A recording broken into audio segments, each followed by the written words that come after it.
Cube Radio. Cube Radio. En direct à LCN. À LCN. C'est le moment de notre chronique économique avec Francis Gosselin, conjoint dans les studios de Cube. Bonjour Francis. Bonjour Marianne.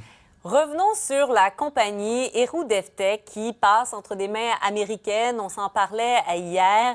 Il a été confirmé que le ministre de l'Économie, Pierre Fitzgibbon, a appris la nouvelle mercredi en fin de journée. Son ministère qui, n'a pas été impliqué comme tel dans les discussions. Est-ce que c'est normal, Francis, à cause peut-être des règles en fusion, acquisition, etc.? Normal, je sais pas. C'est difficile à dire ce qui est normal, justement, dans des contextes comme ceux-là. Bon, on l'a su lorsque la transaction a été annoncée. La CDPQ, par exemple, détenait une part importante de l'entreprise. Investissement Québec en avait aussi un peu, mais 1% et quelques. Donc, c'est franchement pas le type d'actionnaire qu'on va informer en premier. Après, évidemment, il y a tout le côté politique, la sensibilité nationaliste. Là. C'est quand même une grande entreprise qui a été acquise pour plus d'1 milliard de dollars. Le secteur de l'aéronautique, il y a quelques mois à peine, on annonçait des nouvelles sommes, des nouveaux engagements, autant au provincial, autant au fédéral. Ben, c'est sûr qu'on aimerait, quand on donne, on aime recevoir aussi dans les offices publics, politiques. Donc, il semble que ça a été pas très bien fait, mais après, c'est toujours aussi dans les fusions-acquisitions, on veut garder ça quand même le plus secret possible jusqu'à ce que l'annonce soit faite, parce qu'évidemment, entre vous et moi, des gens dans les ministères, c'est des humains aussi, hein? Fait que le plus on répand la nouvelle avant qu'elle soit annoncée, ben ça peut mener à des tentations de délit d'initié, etc. Donc souvent, c'est quelque chose qu'on garde là, vraiment entre quelques heureux élus jusqu'à ce que l'annonce tombe. Puis généralement, ensuite, ben, comme le prix de l'action est dévoilé, là, ben, on vit la bonification si on était détenteur d'actions ou non.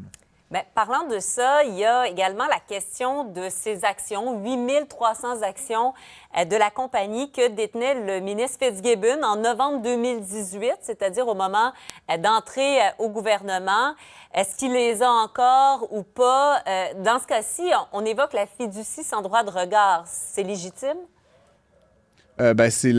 Franchement, c'est la seule chose à faire, là, en principe, à moins de vendre tous ses actifs puis d'acheter de l'or, là, mais pour ceux et celles de nos élus là, qui détiennent effectivement des portefeuilles d'actions, des investissements sur lesquels ils peuvent avoir une influence. Puis évidemment, le ministre de l'Économie et de l'Innovation là, est très impliqué, là, on le sait, M. Fitzgibbon a pas mal les deux mains, donc il avait dit et il a fait cette fiducie sans droit de regard, et donc c'est tout à fait, conforme aux normes de gouvernance que même le fiduciaire ne dévoilera pas s'il les a encore aujourd'hui, ni dans les médias, ni à M. Fitzgibbon. Il gérait au mieux le portefeuille d'actions de M. Fitzgibbon. Peut-être qu'il les a, peut-être qu'il les a pas, mais ça, je pense qu'on ne le saura pas. M. Fitzgibbon ne le sait pas lui-même, hein? C'est ce que je comprends. Là. Quand on parle de fiducie sans droit de regard, il n'est pas au courant de ce qui est fait, là. C'est sans droit de regard. Là. C'est, Marianne, on se confie nos dollars, puis on espère que l'autre fait les meilleurs placements pour faire fructifier l'argent, mais je peux pas donner j'ai vu que telle entreprise allait bien ou tu devrais vendre cela. C'est vraiment sans droit de regard. Après, est-ce que c'est effectivement sans droit de regard? Mais j'ai aucune raison de croire que M. Fitzgibbon là, jouerait sur cette ligne-là de l'éthique. Là. Donc, en principe, c'est vraiment des décisions totalement indépendantes de sa volonté. Parlons de ce que nous apprend notre bureau d'enquête au journal, l'ancien PDG du Port de Montréal, Martin Imblot, qui a dépensé 234 000 $ avec sa carte de crédit corporative entre le 1er janvier 2021 et le 8 septembre 2023. On donne différents exemples dans l'article, notamment le restaurant Gradiella, une table italienne raffinée là, dans le Vieux-Montréal, où en 3 ans, il l'a mangé 36 fois, total de presque 11 000 $. On parle de 33 fois au Reine-Élisabeth, total de 3 380 $.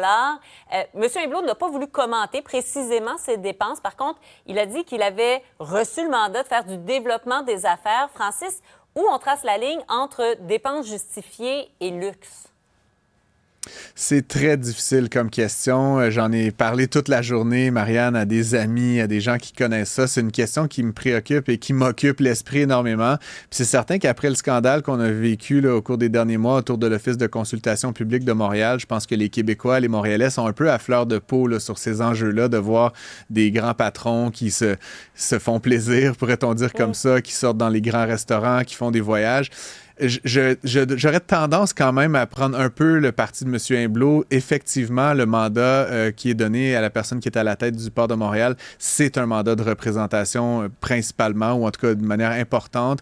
M. Imblot, évidemment, doit rencontrer des patrons de multinationales immenses, là, des MSC, des Hapag-Lloyd qui gèrent des milliards de dollars. Difficile de penser qu'ils vont aller chez Cora là, pour le petit déjeuner. Encore une fois, c'est s'adapter aux usages de l'autre. J'ai vu quelques-unes des factures là, qui sont apportées par le dossier le bureau d'enquête, pardon. Ouais. Il avait l'air d'être très rigoureux. C'est écrit avec qui, quoi, comment. Il y a cette histoire de la bouteille de vin choisie par l'autre partie, bon, qui était très chère. Mais encore une fois, si le mandat qui lui a été donné était celui de représentation, je pense que M. Imblot s'en est bien acquitté. Mais c'est sûr, encore une fois, que pour vous et moi, pour monsieur, madame, tout le monde, de voir des factures de restaurants de 3 000 $, comme on voit à l'écran. Moi, je suis pas souvent allé au restaurant pour 3 000 $, Marianne. Donc, moi non plus. On a peut-être de la misère à comprendre là, effectivement ce qui s'est passé, mais c'est un peu la nature du travail. Puis je me dis simplement, si M. Imblot a été remplacé depuis, si on empêche à ces gens-là de faire leur représentation, quel sera le coût pour Montréal, pour le Québec? Le port de Montréal est quand même une infrastructure absolument stratégique pour nous tous. On a intérêt à avoir un port qui fonctionne bien, puis la personne à sa tête a comme un peu cette responsabilité-là. Mais on est encore une fois sur la ligne mince entre ce qui est acceptable et ce qui ne l'est pas. Merci, Francis. Bonne fin de semaine.